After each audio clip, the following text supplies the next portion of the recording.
My name is Eleanor Grace Whitmore. I'm 68 years old, and for nearly 5 decades I was a wife, a mother. And the quiet heart of Hazelbrook Orchards, a small organic apple farm nestled in the rolling hills of Pennsylvania. My hands, though, stiff with arthritis. Still remember every step of turning dough into sourdough loaves and pruning trees at dawn with Richard. My husband. 3 weeks ago, I buried him. Richard and I had been married since 1981. We built everything together, this orchard, this home, this family. Yet, the morning after his funeral, I realized that maybe I hadn't built what I thought I had. Or maybe it just wasn't enough to hold on to my children. Richard died of pancreatic cancer. 14 months of watching a man of the earth waste away, his strength stolen bit by bit. He didn't want the kids to know, wanted them to live their lives a little longer without the shadow.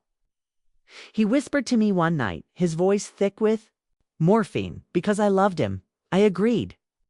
But in truth, I already knew our children, Darren and Samantha, had grown distant long before the diagnosis. Darren, the eldest, had carved out a fast-paced career in Boston's financial world and hadn't been home for more than a handful of weekends in over a decade. Samantha, on the other hand, floated from one failed wellness business to another. Always funded by Richard's savings and always needing just one more loan. I had hoped grief would bring them back to the core of who we were, that they would. Remember the orchard, the family dinners, the love that built this house.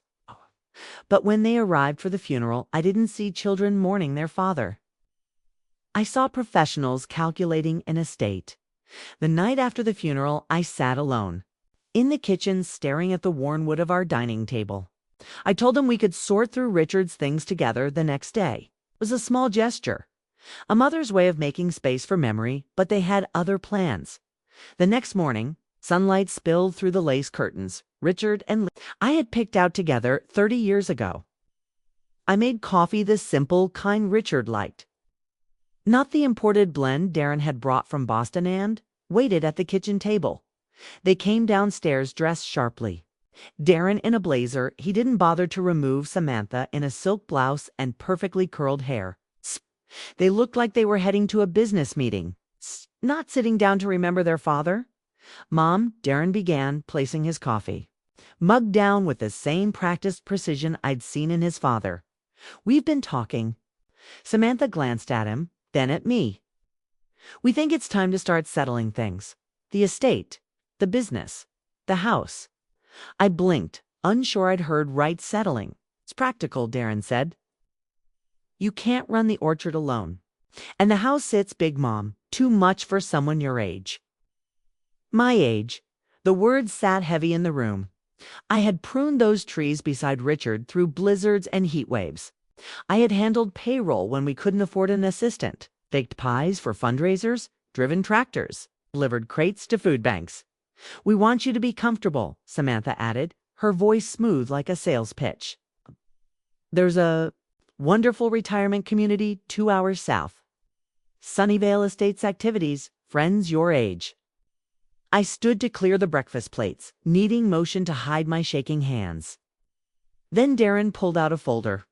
Dad spoke to me about this last year, he said, sliding a set of documents toward me. He wanted Melissa and me to take over. I looked at the papers printed on Darren's corporate letterhead.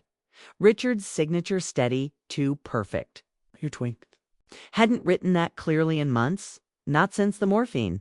This isn't from our family lawyer, I said. He was lucid when he signed it. Darren insisted he wanted this. Samantha said quickly, a fresh start. There's a developer interested. $7 million for the land, we'd be set. You'd be cared for. A developer. They wanted to sell. The orchard level, it. Replace a lifetime of harvests and sustainability with concrete and cul-de-sacs. You're talking about selling your father's life's work. I said quietly. Mom, be reasonable. Darren said flatly. The orchard can't last forever. Something rose in me, a slow-burning fury I hadn't touched since I once chased off a fox trying to get into the chicken coop. I looked at both of them, my children, and said with calm steadiness, "Show me the will." Darren hesitated, then pushed it forward again. I didn't touch it. "I'm going to bed," I said. "We'll talk tomorrow." But deep down, I already knew there would be no tomorrow conversation. They weren't grieving. They were executing a plan. I didn't sleep that night. I lay awake in the bed Richard and I had shared for decades, listening to the creaks in the farmhouse walls and the wind brushing against the apple trees outside. Every sound was familiar. 'Twas the silence in my children's hearts that had become foreign by morning. The smell of coffee wafted through the house, not the warm, nostalgic kind, but sharp, bitter imported coffee, Darren's kind. I moved slowly, my joints aching more from betrayal than from age. When I came downstairs, they were already waiting, coats on, suitcase packed. "The suitcase isn't mine," I said. "We packed some essentials for you," Samantha said brightly. "We thought we could drive you to Sunnyvale today, just to look. You don't have to decide yet." "I'm not going to a retirement community," I said, pouring myself a cup. Darren checked his watch. "Mom, be reasonable. The paperwork is done. You close with the developers next week. You can't stay here. I've lived here my entire adult life," I replied, voice calm. "This is my home. It's all of ours," Aaron said flatly. "Dad left the business to us. It's time you let go." I stared at him, and for the first time, truly saw him not as the boy who once followed Richard through the orchards asking about bees and frost, but as a stranger, a man who viewed me as a liability to be managed. "I need my medication," I said, stepping away, "and I'd like to grab some family photos." Samantha nodded, visibly relieved. "Take whatever personal items you want. We'll ship the rest." Upstairs, I didn't cry. I gathered my pills, but also something they didn't know existed. Behind a panel in the medicine cabinet, stalled back in the 80s when Richard worried about burglars. I retrieved my passport and birth certificate in the closet. I reached behind his old flannel shirts and pulled out a small fireproof box. It was heavy and held something more powerful than sentiment to deed. The original deed to 20 acres of land purchased in my maiden name before marriage. Land with water rights, land essential to any future development. When I returned downstairs, my purse was heavier, but my heart lighter. "Ready?" Darren asked. "Sure," I said, allowing Samantha to take my arm. I let them believe I was defeated. We drove past the fields just beginning to bloom, past the elementary school where I volunteered, past the library where I read to children. But instead of taking the highway toward Sunnyvale, Darren veered onto a remote county road. 20 minutes later, he pulled onto a gravel shoulder beside an empty field. "This is where you get off." He said, as casually as if announcing a stoplight. "The house and business are ours now." Samantha's smile faltered. "Darren, what?" "She contests the will, makes scenes. This is cleaner. She has clothes, her meds. There's a gas station 5 miles up." He opened my door, and just like that, they left me standing on the side of the road with nothing, or so they thought. The car disappeared down the road, leaving a cloud of dust and the smell of betrayal. I stood still, the wind tugging at my coat, clutching the small suitcase. They had packed for me. I wasn't afraid. I wasn't broken. I was free. I began to walk not toward the gas station Darren had so generously mentioned, but toward town, toward my next move.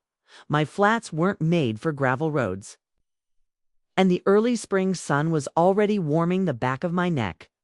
But with every step, my purpose solidified. In my purse was everything I needed: my ID, my passport, my medication, and most importantly, the original deed to 20 acres of prime orchard land Darren and Samantha didn't know existed.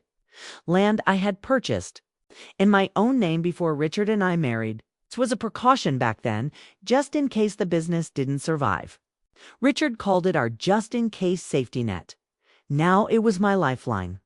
Those 20 acres weren't just any land. They held the only natural water source on the entire property. Without it, no irrigation.